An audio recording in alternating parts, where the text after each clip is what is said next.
జీవితంలో ఎవ్వరికి కూడా మనం ఆప్షన్ అవ్వకూడదు.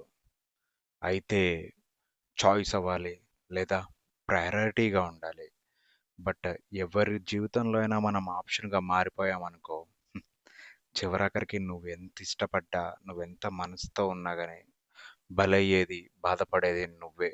వాడెవడో గాదు, వాళ్ళెవరో గాదు. ఇది అమ్మాయికైనా, అబ్బాయికైనా వర్తిస్తది. అది ఏ కైండ్ ఆఫ్ రిలేషన్‌షిప్ అయినా సరే. లవర్స్ అయినా, ఫ్రెండ్స్ అయినా, బంధువుల్లో అయినా, హస్బెండ్ అండ్ వైఫ్ అయినా, దేంట్లో అయినా సరే. You have to be a priority one or else choiced one. But should not be a optional one.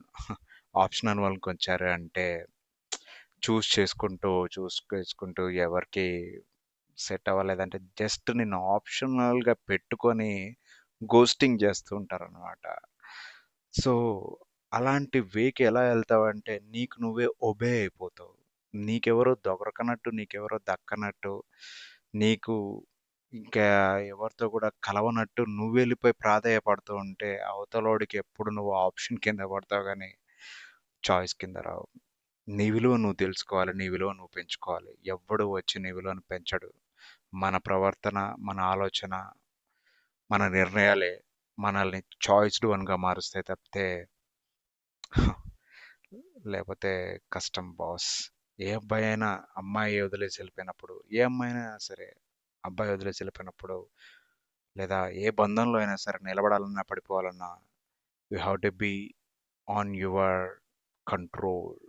Be a choice but not at all a option. నీకు ఆప్షన్‌గా వెళ్తున్నావని తెలిసిందనుకో, జస్ట్ లీవ్ దెమ్.